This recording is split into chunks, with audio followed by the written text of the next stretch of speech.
এনসিপিতে আমরা যুক্ত হওয়ার ক্ষেত্রে কার কি সাবেক পরিচয় এটা আমাদের কাছে মুখ্য নয়। কে আগে কোন রাজনৈতিক দল বা সংগঠন করে এসেছে, ছাত্র দল হোক, ছাত্র শিবির হোক, ছাত্র অধিকার পরিষদ, ইভেন কি ছাত্রলীগ হোক, কার সাবেক পরিচয় এটা আমাদের কাছে মুখ্য নয়। আজকে থেকে যখন কেউ এনসিপিতে আসবে সে সংগঠক এনসিপি নেতাকর্মী হিসেবে কাজ করবে। নেতৃবৃন্দ আপ বাংলাদেশের এছাড়াও স্বতন্ত্রভাবে বৈষম্য বিরোধী এবং এছাড়াও স্বতন্ত্রভাবে আরো কিছু ব্যক্তিবর্গ এখানে যুক্ত হয়েছে। আমাদের এখানে যারা আছেন তারা এনসিপিতে আনুষ্ঠানিকভাবে কেন্দ্রীয়ভাবে যুক্ত হচ্ছেন। আমরা বিকালে প্রেস বিজ্ঞপ্তির মাধ্যমে কে কোন জায়গায় দায়িত্ব পালন করবেন সেটা আমরা জানিয়ে দিব আপনাদেরকে। এবং এছাড়াও আমাদের আপ বাংলাদেশ সহ আরো কিছু প্ল্যাটফর্মের তৃণমূল পর্যায়ে যারা জেলায় জেলায় কাজ করছে তারা জেলায় জেলায় সবাই সারা দেশেই একইভাবে যুক্ত হয়ে যাবে বৈষম্যবিরোধী আপ বাংলাদেশ, এবং তারপর তারা এনসিপির বিভিন্ন যেই সংগঠন, অঙ্গ সংগঠন, সহযোগী সংগঠন অথবা মূল কমিটি সেখানে তারা যুক্ত হবে।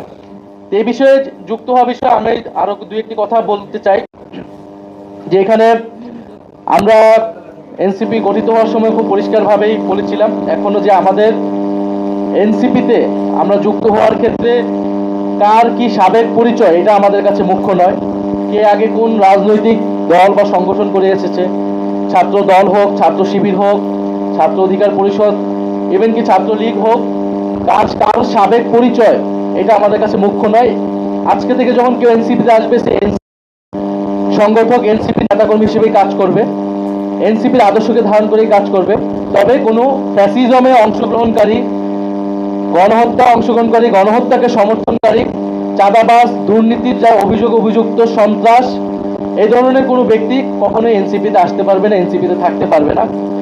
যারা এনসিপির গঠনতন্ত্র অনুযায়ী এনসিপি যে দায় ও দরদের রাজনীতি প্রতিষ্ঠা করতে চায়, বৈষম্যহীন গণতান্ত্রিক বাংলাদেশ প্রতিষ্ঠা করতে চায়, সেই রাজনীতিকে ধারণ করে আমরা সবাই একত্রে আমরা জুলাই গণ অভ্যুত্থানের যে আকাঙ্ক্ষা সেটাকেই মাথায় রেখে আমরা সামনের দিকে আগাতে চাই।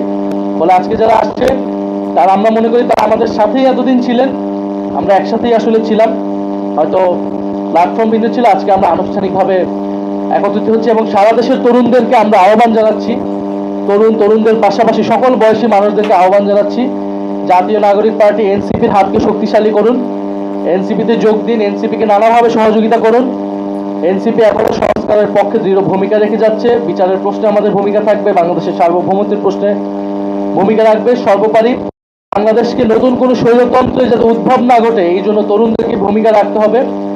এবং বাংলাদেশের মানুষ গণভোটে রায় দিয়েছে সংস্কারের পক্ষে, সেই রায়কে আমাদেরকে অবশ্যই বাস্তবায়ন করতে হবে, জনগণকে তার অধিকার ফিরিয়ে দিতে হবে।